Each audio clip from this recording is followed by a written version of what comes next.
Hello everyone, सभी को नमस्कार। स्वागत है आपका हमारे चैनल पे। आज बात करते हैं भारत और इटली के संबंधों के बारे में। हाल ही में इटली की प्रधानमंत्री का भारत दौरा हुआ है। इटली की प्रधानमंत्री के द्वारा मेलेनिया जॉर्जिया के द्वारा भारत का दौरा करना बहुत बड़ी बात है, क्योंकि बीते 5 वर्षों में पहली बार भारत और इटली की द्विपक्षीय वार्ता हो रही है, जो कि सामरिक संबंधों को लेकर के बहुत ही ज्यादा महत्वपूर्ण है।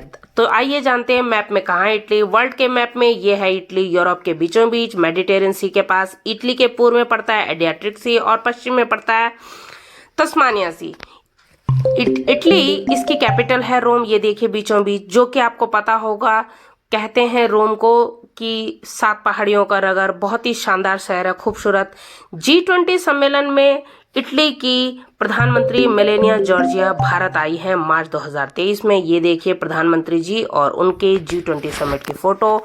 उसी समय इन्होंने भारत के 75वीं वर्ष, भारत और इटली के संबंधों के 75 वर्षगांठ को भी मनाया है। ये जिस स्टेडियम में भारत G20 का समिट हुआ था दिल्ली में, और ये देखिए दोनों प्रधानमंत्री वहां पर मिलते हुए एक साथ, दोनों देशों के प्रधानमंत्री। ये बहुत ही सुखद है, क्योंकि बीते 5 सालों में भारत में पहली बार द्विपक्षीय वार्ता हो रही है भारत और इटली की। दिल्ली में वित्त मंत्रियों G20 वित्त मंत्री सम्मेलन हो रहा है। इसमें भारत के प्रधानमंत्री जी ने भी शिरकत की।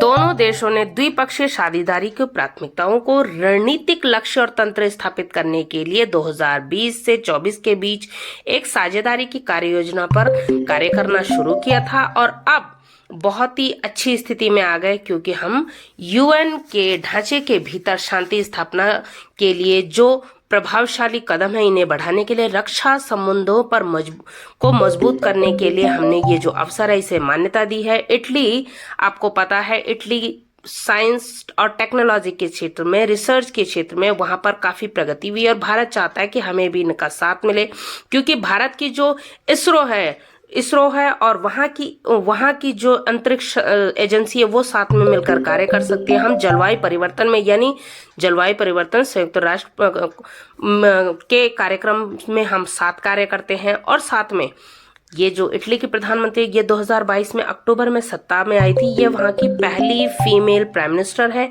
और भारत में रायसीना डायलॉग जब अभी हुआ है, तो उसके समय में प्रधानमंत्री जी इटली की यहाँ आई हैं। ये इस बात का सबूत है कि हमारे पास बहुत ही अच्छी स्थिति हो चुकी है। अब भारत और इटली रक्षा समझौता कर रहे हैं। इटली से 13वीं सदी में पहला यात्री आए थे निकोलो कोंटी, और आज भी हमारे बीच वहां संबंधों में काफी अच्छी स्थिति है। जबकि 2012 में आपको याद होगा, इटली के 9 सैनिकों के द्वारा 2 भारतीय मछुआरों की हत्या हो गई थी इंडियन ओशन में। उसके बाद से भारत और इटली के संबंध काफी बिगड़ गए थे, जो काफी देर के बाद 2017 में जाकर के दोबारा से थोड़ा सा पटरी पर आए हैं।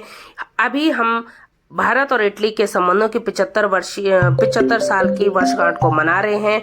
आपको पता होगा, प्रधानमंत्री जी ने कहा कि भारत द्वितीय विश्व युद्ध में, भारतीय सैनिक 50,000 सैनिकों ने द्वितीय विश्व युद्ध में योगदान दिया था। इटली तकनीक के मामले में भारत से बहुत अच्छा है। इटली में जो भारत से निर्यात होता है वो 36% है। ये बहुत ही अच्छी बात है। इसमें से ज्यादातर MSME क्षेत्र का होता है। अब भारत चाहता है कि हम फूड प्रोसेसिंग का जो इंडस्ट्री है, उस पर भी हम ज्यादा फोकस करें, इटली के साथ अपने अनुभव साझा करें, क्योंकि इटली के पास बहुत ज्यादा व्यापार की संभावनाएं हैं। इटली और यूरोपीय संघ के बीच क्योंकि मुक्त व्यापार समझौता है, तो अगर हमारा व्यापार इटली के साथ बढ़ता है, तो ऑब्वियसली हमारी यूरोप तक एक्सेस बहुत ज्यादा और जल्दी पहुंचेगी। इटली के साथ जो भारत की व्यापारिक भागीदारी है, वो दूसरे नंबर पे है। जबकि इटली के जो हम इटली के साथ आतंकवाद निरोधी, इस तरह के कार्यकारी समूह में भी हम कार्य कर रहे हैं साथ में। ये बहुत ही अच्छी बात है कि जब हमारे जनरल नरवणे इटली गए थे, तो वहां पर उन्होंने रक्षा संबंधों को लेकर के बात की थी, जिसपे वहां से हमें पॉजिटिव साइन मिलता हुआ आया। मार्च 2023 में अभी G20 सम्मेलन में वहां से प्रधानमंत्री मेलेनिया जॉर्जिया जब आई है, तो हमने 75वीं वर्षगांठ को भी एक साथ मनाया है। साथ में द्विपक्षीय संबंधों को सामरिक स्तर पर भी बढ़ाया है। इटली, आपको पता है, टूरिज्म के क्षेत्र में सांस्कृतिक कल्चरल सुपर पावर है और भारत चाहेगा कि कल्चरल सुपर पावर के साथ हमारा कोलैबोरेशन अच्छा हो, क्योंकि दुनिया के सर्वाधिक हेरिटेज साइट इटली में है। और अब भारत और इटली के संबंध मजबूत होने से हमारा सांस्कृतिक कल्चरल उसमें भी हमें बढ़ावा मिलेगा, हमें साथ ही मिलेगा। साथ ही इंडो पैसिफिक रीजन का भी विकास होगा।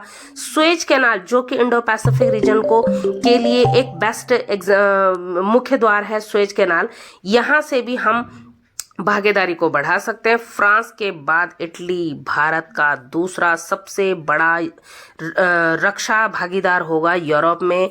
यूरोप का दूसरा सबसे बड़ा निर्माता देश भी है। वहां से सुरक्षित आपूर्ति श्रृंखलाएं और एशिया और यूरोप को जोड़ने वाले समुद्री मार्गों के नियमों का पर आधारित सुरक्षा करना भी बहुत ही जरूरी है, तभी जाके अच्छा हो पाएगा भविष्य में। तो आज हमने जाना भारत और इटली के संबंध जो सामरिक स्तर पर जा रहे हैं, बहुत ही अच्छी बात है। इटली कल्चरल हेरिटेज है, वहां से भी भारत को काफी मजबूती मिलेगी, टूरिस्ट आएगा। तो मिलते हैं नेक्स्ट वीडियो में, टेक केयर।